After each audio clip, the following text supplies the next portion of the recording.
Hi everybody, this is Matt here, and I'm going to show you a bit of a tutorial on how to use my submission here for the Yelp Dataset Challenge. The project revolves around a couple of novel meta-clustering techniques. But first, to start off with a couple of definitions. Clustering, which is grouping data with similar traits, and profiling, which is examining the clusters, identifying what the data means to create profiles. For example, say you have data listing your customers and the total amount of money that they've spent at your store. By applying the clustering algorithm, you may find two distinct clusters, and by profiling these clusters, you may obtain two profiles saying that these customers are big spenders or small spenders. The first step here was creating a static representation of the businesses and reviewers with data extracted from the dataset. Businesses were represented based on the total number of reviews that they've received, and the number of 1-star reviews, 2-star reviews, and so on to 5-star reviews that they've received. Reviewers, on the other hand, were represented using the total number of reviews they've given, the number of 1-star reviews they've given, 2-star reviews they've given, and so on to 5-star reviews they've given, along with the number of total votes that they've received from users on their reviews.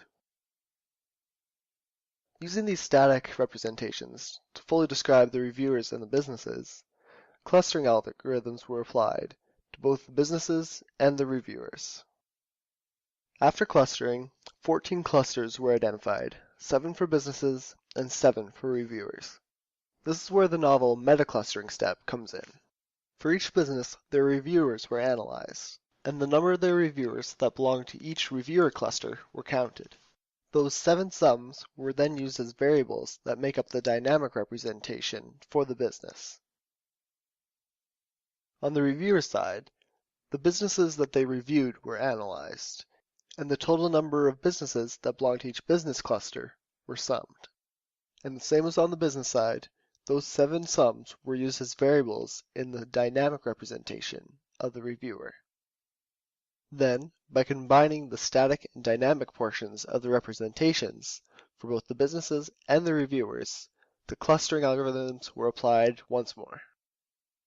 After the second round of clustering, that step of identifying which clusters the opposing businesses or reviewers belonged to was applied again, and the dynamic portion for each business was altered, which is why it's called the dynamic portion. It changes after every round of clustering.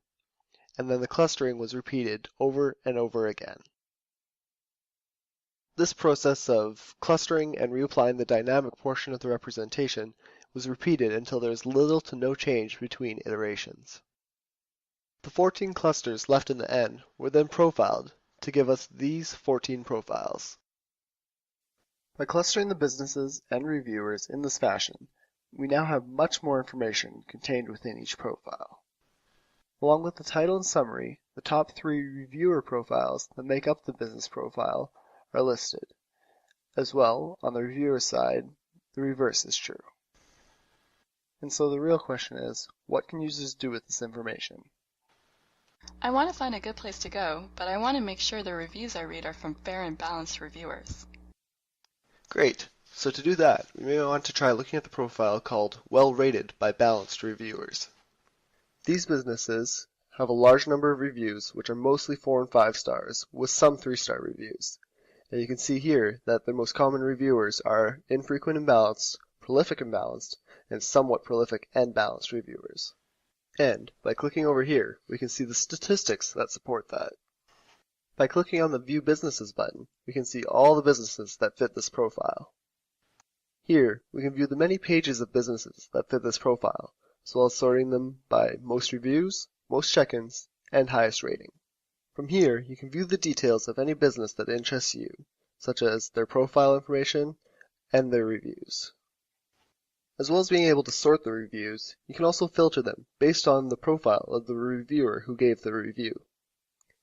So in your case, we're looking for reviewers who are known to be fair and balanced. Once you've selected the appropriate profiles, you can then sort by the most useful and get reviews that are much more valuable to you. It's pretty easy to find the most popular places on Yelp, but how can your website help me find some lesser known but still great places? So in this case, we'll try looking at the reviewers who are prolific and balanced, but don't cover the least popular or most popular places. Now, we'll sort the results to find the reviewer that users have found most useful. By clicking on a user, we can get a summary of information similar to what we saw for a business. So in this case, we're going to try to find businesses that are sparsely but very well rated. And from here, we can sort the businesses based on the most recent reviews that this reviewer gave. Now, we can view businesses that are a little bit lesser well known, but are still very well rated. Wow, that's great! These are just a couple examples of the powerful things that you can do with my submission for the Yelp Dataset Challenge. Thank you for watching, and all the best.